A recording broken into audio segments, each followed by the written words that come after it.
আল্লাহু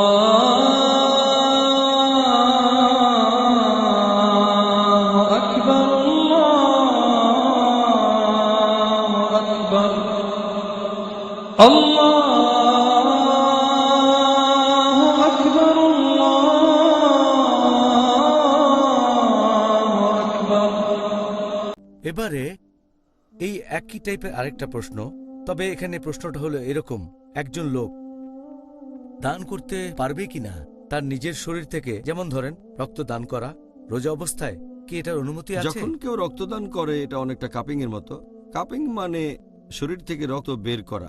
বাইরে রক্ত বের করা হয় সাকিং বা কাপিং এর মাধ্যমে। এটা অনেকটা একরকম। এই রক্ত দান করার ব্যাপারে বিশেষজ্ঞগণের মতভেদ আছে যে রক্তদান করা যাবে কিনা, রোজা থাকা অবস্থায় কাপিং করা যাবে কিনা, এটা করার অনুমতি আছে কিনা।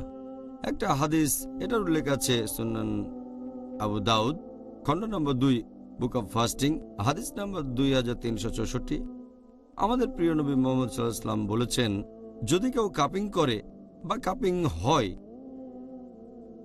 তার রোজা ভেঙে যায়।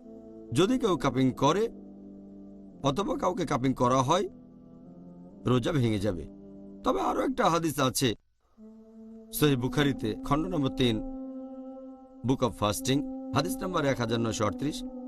সেখানে বলা হয়েছে যে রোজা থাকা অবস্থায় মুহাম্মদ সাল্লাল্লাহু আলাইহি ওয়াসাল্লামের কাপিং করা হয়েছিল। এই দুটো হাদিসের কারণে বিশেষজ্ঞগণের ভেতরে মতভেদ আছে।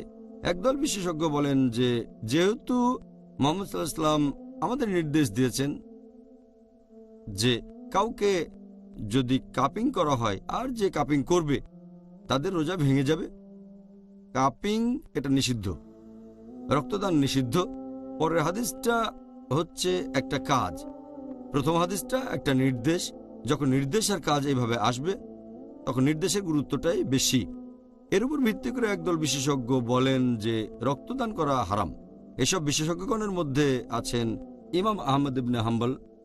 এরপর শেখ বিন বাজ বলেন কাপিং এবং রক্তদান হারাম।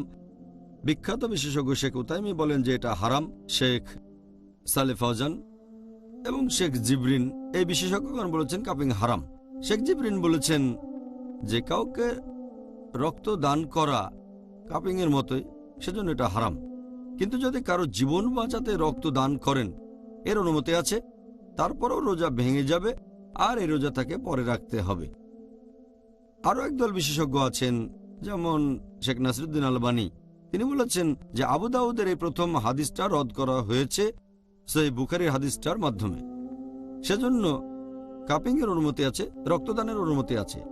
এই বিশেষজ্ঞগণের মতে রোজা থাকা অবস্থায় রক্তদান বা কাপিং এর অনুমতি আছে, এতেও রোজা ভাঙবে না বলছেন শেখ নাসিরুদ্দিন আলবানী।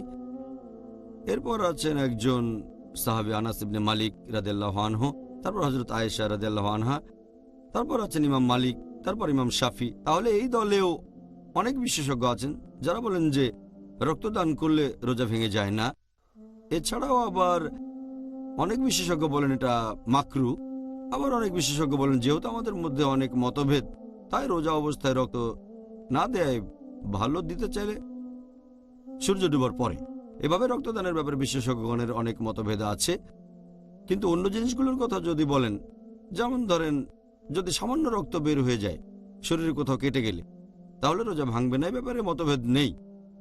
অথবা যদি টেস্ট করার জন্য সামান্য রক্ত দেন, শরীর থেকে যদি কয়েক মিলিলিটার রক্ত দেন টেস্টের জন্য, তাহলে রোজা ভাঙবে না। অথবা কোথাও কেটে গিয়ে সামান্য রক্ত বের হলে রোজা ভাঙবে না। অথবা যদি নাক দিয়ে রক্ত পড়ে এরকম হলেও তার রোজা ভেঙে যাবে না। অথবা ধরেন ছোটখাটো অপারেশন যেখানে খুব সামান্য রক্তপাত হয়, তাহলে রোজা ভাঙবে না। যদি অনেক বেশি রক্তপাত হয়, ব্লাড সার্জারিতে যেটা অনেকখানি রক্তদানের মতো ব্যাপারে, এমন হলে রোজা ভেঙে যাবে। তাহলে যদি এই ধরনের কিছু হয়, যেমন টেস্টের জন্য রক্ত দিলেন, নাক দিয়ে রক্ত পড়ল বা সামান্য ক্ষত, এক্ষেত্রে সবাই একমত, সব বিশেষজ্ঞ বলেন এতে রোজা ভাঙবে না। আল্লাহু আল্লাহু আল্লাহ।